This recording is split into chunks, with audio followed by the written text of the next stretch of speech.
골로새서 강의 오늘 19번째 골로새서 3장 5절로부터 11절 말씀 보겠습니다. 지난 시간에 이어서 이번 주에도 골로새서 제3장 5절로부터 11절 말씀 보겠습니다. 골로새서 제3장 5절로부터 11절 한 목소리로 함께 봉독하겠습니다. 그러므로 땅에 있는 지체를 죽이라. 곧 음란과 부정과 사욕과 악한 정욕과 탐심은 세상 숭배니라. 이것들로 말미암아 하나님의 진노가 임하느니라. 너희도 전에 그 가운데 살 때에는 이제는 너희가 이 모든 것을 벗어버리라. 곧 분함과 노여움과 악의와 비방과 너희 입에 부끄러운 말이라. 너희가 서로 거짓말을 하지 말라. 옛사람과 그 행위를 벗어버리고 새 사람을 입으니 이는 자기를 창조하신 이의 형상을 따라 지시에까지 새롭게 하심을 입은 자니라. 거기에는 헬라인이나 유대인이나 헬라파나 무할레파나 야만이나 스고디안이나 종이나 자유인이 차별할 수 없나니 오직 그리스도는 만유시요 만유 안에 계시니라. 아멘. 지난주에 말씀드렸던 것처럼 사도 바울은 언제나 로마서나 또 갈라디아, 골로새서 보면 앞부분에는 항상 교리에 대한 것, 그리고 후반부에는 윤리에 대해서 좀 쉽게 말씀드리면 하나님의 말씀을 먼저 가르치고 그다음에 그 하나님의 말씀을 받은 사람이 어떻게 세상 가운데 살아가야 되느냐, 그 무엇을 믿느냐 하는 그 믿음에 대한 것을 바로 가르치고 그다음에 그 하늘나라에 대한 믿음, 하나님의 백성으로서의 삶의 자세를 어떻게 해야 되는가 하는 이 교리 문제와 윤리 문제를 바울은 언제나 이렇게 강조하고 있습니다. 또한 이것이 우리가 믿는 신앙생활의 기본 자세입니다. 우리가 교회를 아무리 오래 다니고 예수를 아무리 오래 믿었다고 한들 그 믿음 생활 한 것만큼 내 생활에 열매가 맺혀지지 않으면, 다시 말씀드리면 윤리 생활에 문제가 있다면 그건 잘못 믿는 것이죠. 그러니까 오래 믿으면 믿을수록 어떻게 되어야 되겠습니까? 하나님의 성품, 하나님의 사람다운 모습이 나타나야 되는 것인데, 그렇지 못하다고 하는 것은 뭐예요? 잘못 믿었다고 하는 것이죠. 마치 아이들이 밤에 공부를 합니다. 옆에서 근데 진짜 공부를 열심히 하는 것 같아요. 시험을 봤는데 성적이 엉망이야. 그러면 열심히 공부 안 했다는 거지. 그것처럼 우리가 믿음 생활하면서 참 두려운 것이 알게 모르게 소금 먹은 사람 물 먹기 마련이라고. 말씀을 배우고 깨닫고 알았으면 거기에 합당한 이 삶이 따라가야 되는데, 그렇지 못할 때는 거기에 문제가 있는 것이죠. 그러니까 우리들이 예수를 믿는 하나님의 사람으로 또 그리스도인으로서 이런 말 저런 말 할 수 있고 또 성경책을 손에 들고 다닐 수 있지만, 정말 예수 믿는 사람의 멋스러움이나 아름다움이나 하는 것은 어디서 나타납니까? 우리의 말이나 우리의 행동이나 우리의 삶의 자세에서 이렇게 나타나야 된다고 하는 것입니다. 그래서 바울은 위의 것을 찾으라, 위의 것을 생각하라. 왜 이 말을 했겠습니까? 부활신앙이 없는, 재림신앙이 없는, 하나님의 살아계심에 대한 바른 믿음이 없으면 그 윤리생활이 거기에 따라갈 수가 없다고 하는 것입니다. 천당 지옥이 없는데, 예수 부활이 없는데, 예수 재림이 없고 하늘나라가 없는데 무엇 때문에 착하게 살아야 되고 무엇 때문에 독설게 살아야 되겠습니까? 그러니까 우리의 부활신앙이 분명하다면 우리의 예배생활, 기도생활, 우리의 삶의 자세가 다 다소 흐트러질 수도 있지만 다시 그것이 바르게 재정립될 수밖에 없게 되는 것이죠. 그래서 지난 시간에 공부한 겁니다만 땅의 지체를 죽여라. 아주 죽여라. 이거는 뭐 도식변을 해라, 뭐 이렇게 해라가 아니라 아주 강력하게 아주 사형에 처하듯이 죽여버리라.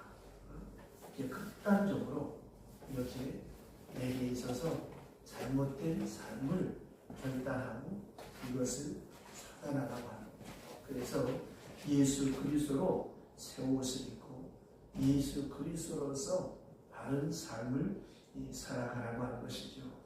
그래서 오늘 여기 보게 되어지면 그 육체의 소욕에 대해서 뭘 죽이느냐, 이 육체의 소욕에 대해서 이제 말씀하는데 우리가 가지고 있는 이 육체적인 악한 것들을 이런 것들을 죽이라. 그래서 지난 시간에 말씀드렸던 것 중에 그 어거스틴이 그런 유명한 말을 했다고 했죠. 하나님을 진정으로 사랑하고 내 마음대로 하라. 얼마나 좋은 말씀입니까? 정말 내가 하나님을 사랑하고 난 다음에는 구원받고 나면 아무데나 해보죠. 근데 우리가 거기까지 미치지 못하거든요. 그래서 문제가 되어지는 것입니다. 그러면 구체적으로 뭘 죽여야 되느냐? 여기 보니까 음란과 도전을 했습니다.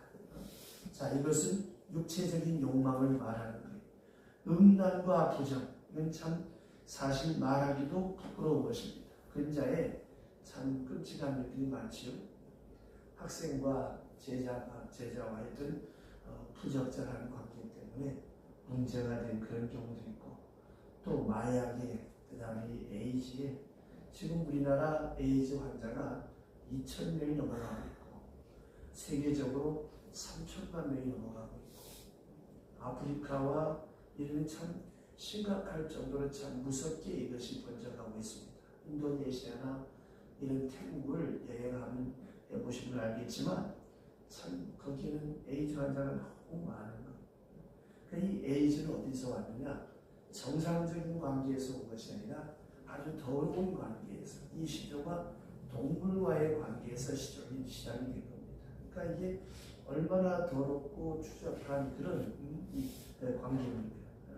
그래서 이것이 전염이 되고 많은 사람들을 죽게 만들잖아요. 그럼 이게 왜 생겼느냐? 정상적인 관계를 가지면 되는데 인간의 욕심이 끝이고 더러운 정정. 그래서 이것에는 지금 마약이 얼마나 지금 극성을 부립니다.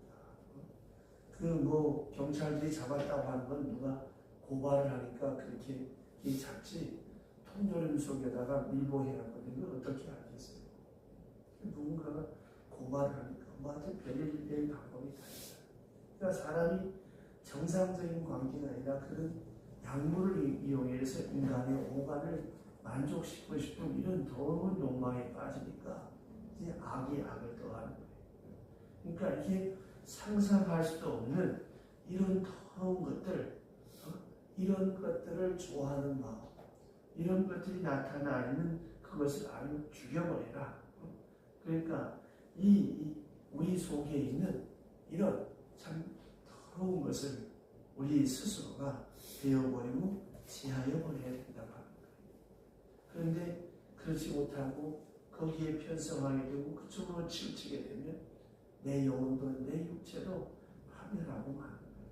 그 다음에 또 하나가 여기 보시면 사욕과 악한 정욕을 했습니다. 사욕과 악한 정욕. 이 사욕이라고 하는 말은 악한 취미를 말하는 거예요. 그 악한 정욕. 이것이 헬라 원문의 뜻입니다. 이건 특별한 뜻이 있는데 이것은 나를 노예화하는 그런 성향이 있는 욕심. 쉽게 말하면 끝없는 욕심. 제한이 없는 거예요. 도대체가. 우리가 이 욕심이라고 하는 게 한계가 있어야 되는데 한계가 없는. 그러니까 보세요. 우리 욕심에 사랑을 더하면 어떻습니까? 아름다운 소망을 낳습니다. 근데 우리의 욕심에 사랑이 빠지면 더러운 탐욕자가 되었거든요. 사람을 사랑해도 그 사랑하는 마음에 그 마음이 얼마나 좋습니까? 근데 거기에 이 욕심이 들어가게 되면 어떻게 되겠어? 사랑한다는 이름으로 사람을 괴롭혀. 그러나 그 욕심에 사랑을 더하게 되면 어떻게 될까요? 어떻게 하면 저 사람을 행복하게 할 수 있을까? 어떻게 하면 저 사람을 기쁘게 할 수 있을까? 얼마나 아름답습니까? 또 교회 안에서 어떤 분이 열심히 믿음 생활 잘할 때 여기에 이 욕심이 더 어떻게 돼요? 지가 뭐 잘났다. 시기와 질투가 발생해요. 그러나 여기에 사랑을 더하면 나도 저 집사님처럼 나도 저 성도님처럼 저렇게 기도하고 헌신해야 되겠다. 얼마나 아름답습니까? 부부관계도 마찬가지예요. 사랑하는 사람의 관계도 마찬가지예요. 내가 어떻게 하면 이 사람을 행복하게 할 수 있을까?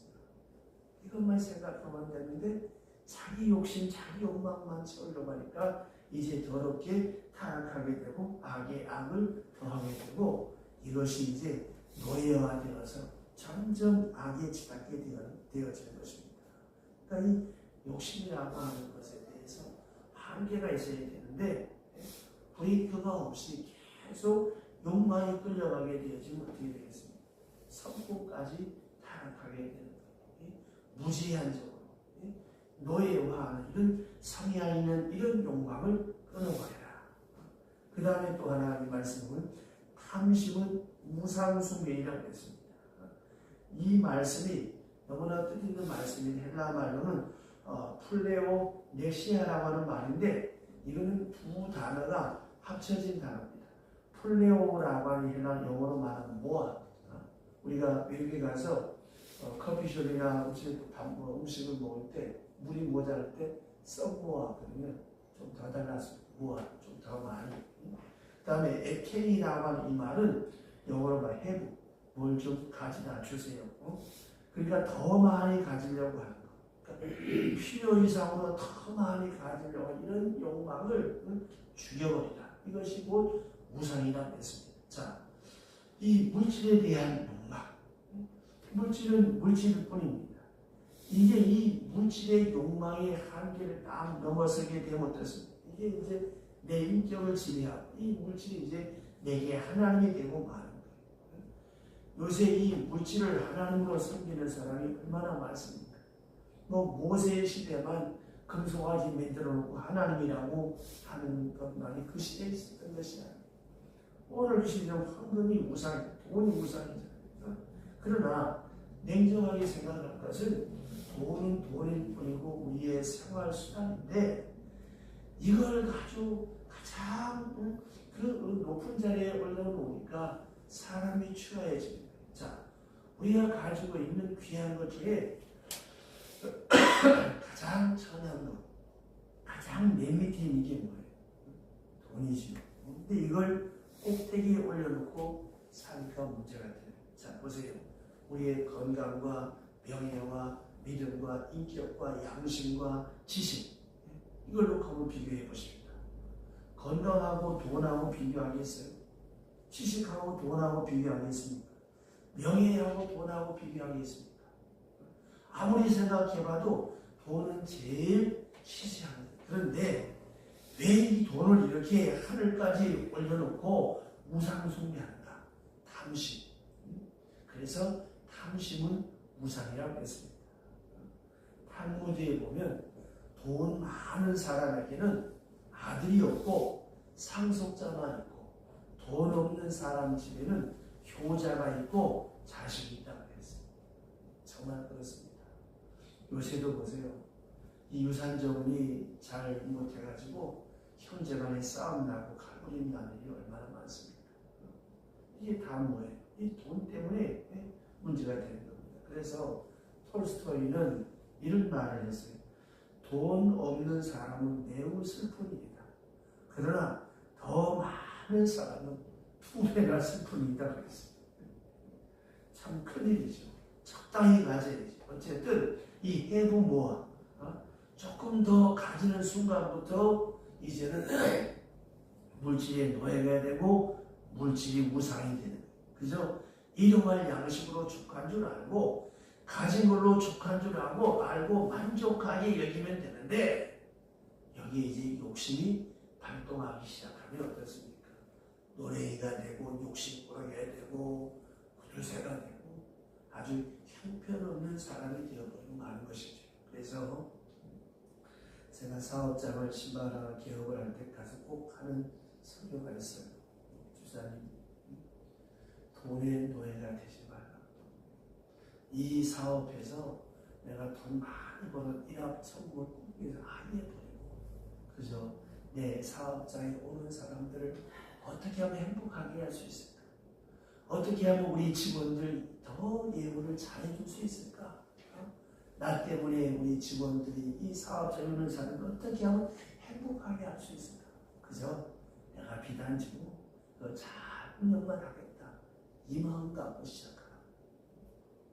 그러면 하나님께서 쌓을 것이면 도웁시다. 정말 그렇습니다. 여러분 돈 관리 잘해보세요. 나를 위하여 쓰는 것보다 남을 위하여 쓰는 것이 많아보세요.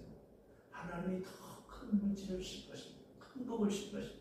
근데 주문 족족 하는 짓이 보면 하면 안 될 일을 하는 거예요. 그러면 하나님이 그 물질 다 거두어가십니다. 이게 참 무서워. 그래서 탐심은 우상숭배라고 했습니다. 그러니까 여러분 우리가 이 돈에 미쳐 사는 사람처럼 불쌍한 사람이 있잖아요. 보세요. 내가 누군가에게 참 내 살림도 형편이 없지만 줄 수 있는 마음이 있다면 얼마나 감사합니까? 뭔가 할 수 있다면 참 감사한 거. 그런데 주는 것이 아깝고 나가는 것이 아깝고 그 사람 손을 바들바들 떨고 한평생 싸우지도 못하고 참 불쌍한 사람이잖아요. 저희 피종기 목사님 모셔서 동의할 때가 있어요. 자기 교회 그 원사님들이 평소에 안 쓰고 아끼고 먹고 모았는데 더 그냥 먼저 죽고 말았어. 그럼 어떻게 되겠지? 딴 여자가 왔어. 목사님 말씀 그대로 옮기면 딴 년이 왔어. 뭐 하는 걸 다 쓴다고. 정말 그렇잖아요. 쓸 수 있을 때, 베풀 수 있을 때, 할 수 있을 때, 할 수 있는 게 얼마나 좋습니까? 그 재미 중에 돈 쓰는 재미가 참 좋아요. 난 참 못쓰지만 참 뭔가를 받으면 너무 마음이 부담해요. 그때도 저 남쪽에 이인환 목사님이 전화가 왔어. 어디냐? 교회 있다. 우리 부목사시켜서 보낼 테니까 한번 입어봐. 그러시. 아이 목사님 뭐 왜 그러냐고. 아이 부목사님 보내시면 제가 가겠다. 제가 갔더니 티셔츠를 아주 좋은 거를 2개를 샀어요. 비싼 거. 왜 샀냐 하면 지난번에 그 일본 제가 목금 투어 일본 갔다 왔거든요. 선교지. 그 티를 입었는데 티가 너무 이쁘더라고요. 그래서 아 목사님 티 참 예쁘네요. 그랬더니 뭐 그래? 난 그걸 끝나는 줄 알았어. 그랬더니 그 2개를 사서 보냈는데 아니 받고 보니까 또 되게 부담이 되는 거야. 근데 보세요. 받으면 부담이 돼 주면 얼마나 기쁘고 좋습니까? 그러니까 이 물질이 우상이 되어버리면 이렇게 거기에 매게 되는 거예요. 그러니까 원래 이 우상 숭배라고 하는 것은 인간의 소원을 잘못된 소원을 이루어 보겠다고 하는 것이 우상 숭배인데 이 하나님을 믿는 사람은 우상이 없어야 돼요. 하나님만이 나의 구세주가 되고 그 모든 것을 하나님만 생각하고 하나님만 의지하고 하나님께로 말미암았다고 하는 믿음, 많이 주셨든 적게 주셨든지 간에 항상 감사하고 만족하게 여기는 거, 이게 바른 신앙이라고 하는 걸 꼭 기억해야 됩니다. 그래서 사도 바울이 유명한 말이 있잖아요. 나는 그리스도와 함께 십자가에 못 박혀 버렸다. 나는 십자가에 못 박혀 버렸다. 나는 죽었다. 그리고 갈라디아서 5장 24절에 가서 보면 그리스도 예수의 사람은 육체와 그 정과 욕심도 십자가에 못 박았다. 정과 욕심까지 다 죽여버리고 사는 사람이 그리스도의 사람이에요. 좀 더 저속하게 해석하면 가슬게 다 빼고 사는 사람. 그저 주는 것을 기쁨, 섬기는 것을 기쁨, 이게 그리스도입니다. 자, 여러분, 정과 욕심, 내 속에 꿈틀거리는 못된 것을 싹 죽여버리고 그리고 한번 자유롭게 훨훨 나는 그런 마음을 한번 살아보세요. 얼마나 행복할까. 오늘 성경 말씀에 다시 다른 표현을 했어요. 여기 보면 하나는 죽이라고 했고 두 번째는 벗어버리라고 했습니다. 이 벗는다고 하는 말을 통해서 우리가 새로운 삶을 사는 지혜를 가르쳐주고 있습니다. 이 말씀은 굉장히 심리학적이에요. 보세요. 벗는다는 말은 옷을 말하는 건데 옛날에는 옷이 뭐예요? 신분을 말하는 거예요. 노예는 옷이 없습니다.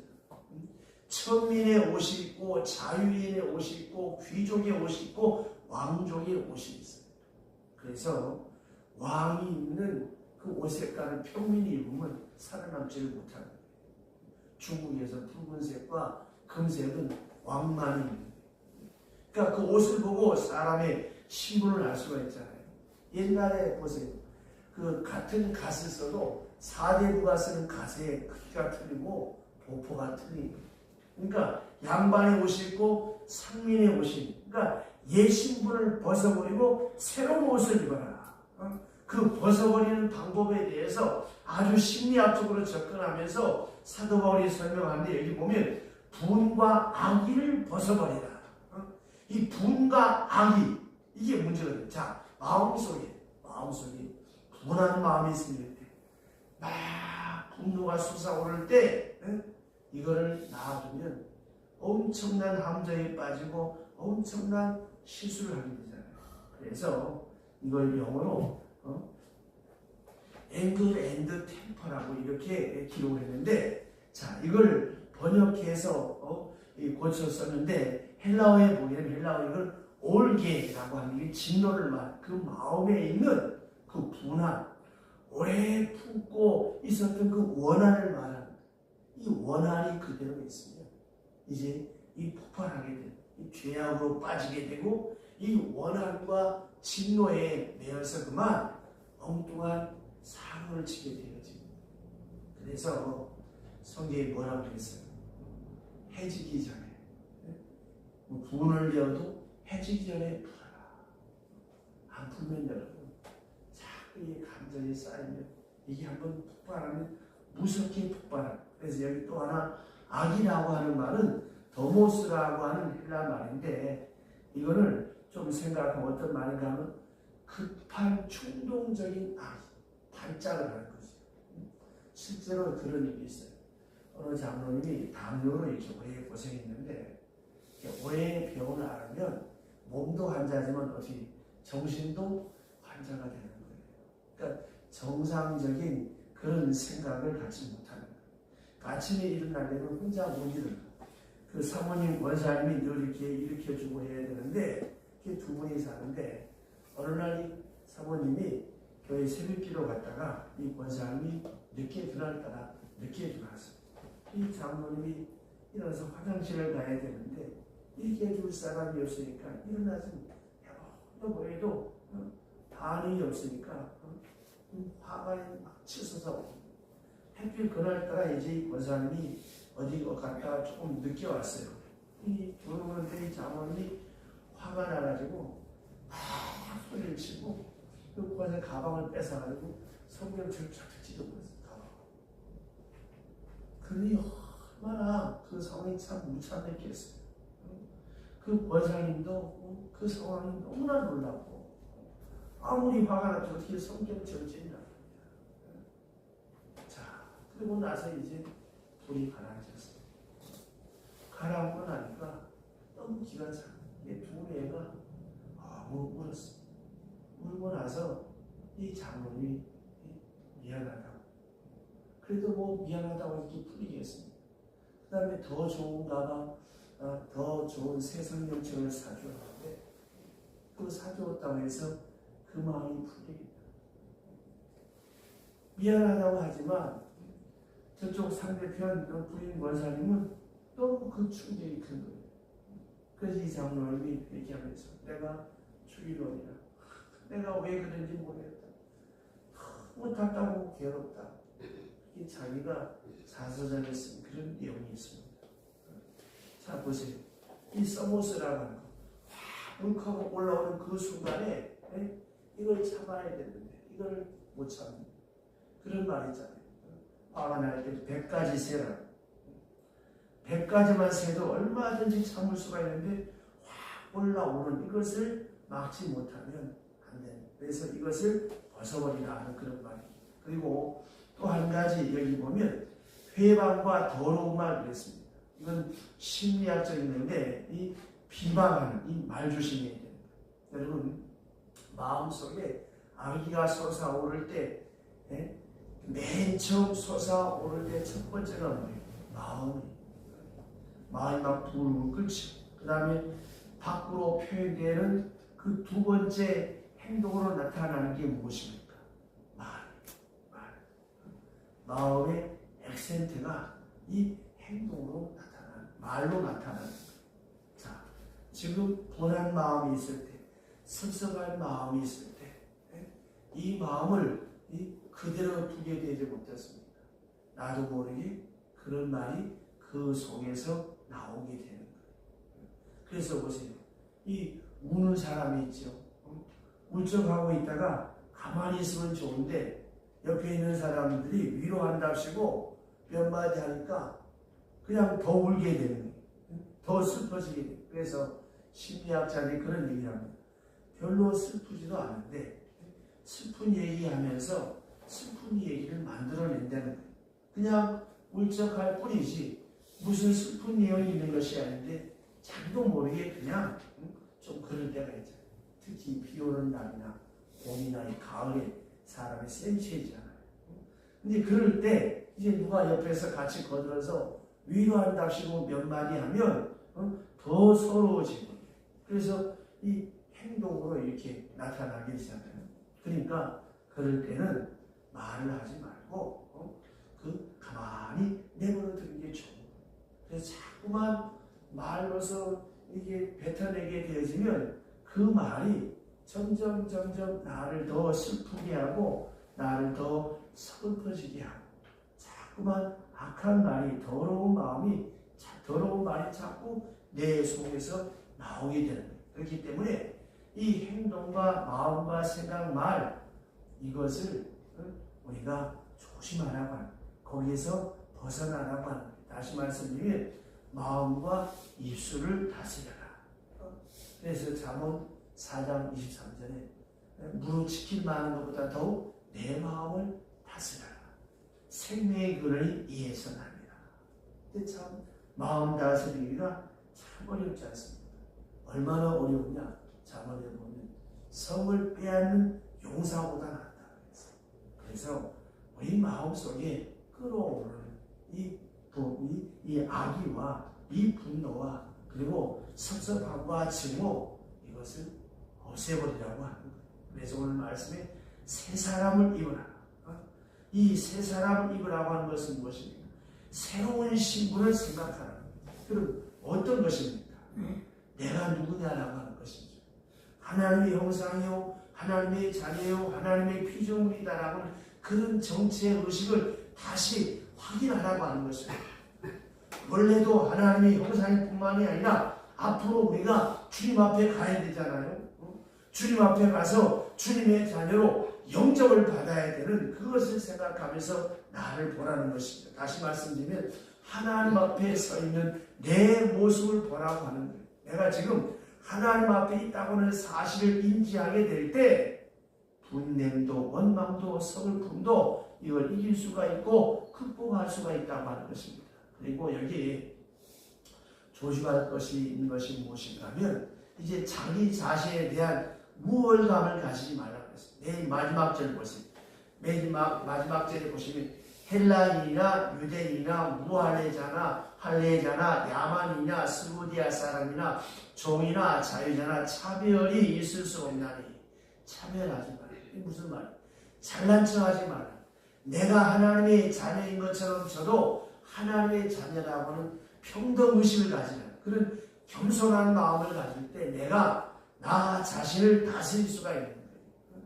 자기를 특별하게 봐서는 안 된다. 왜냐? 내가 하나님의 형상이듯이 저 사람도 하나님의 형상이고 내가 주 안에서 구속받은 것처럼 저 자매도 저 형제도 구속받을 형제요 자매다. 주 안에서 한 형제요 한 자매다. 세상적으로는 노예일 수 있고 또 자유일 수 있고 유대인일 수 있고 헬라 사람일 수 있지만 그러나 그리스도 안에서는 한 형제다.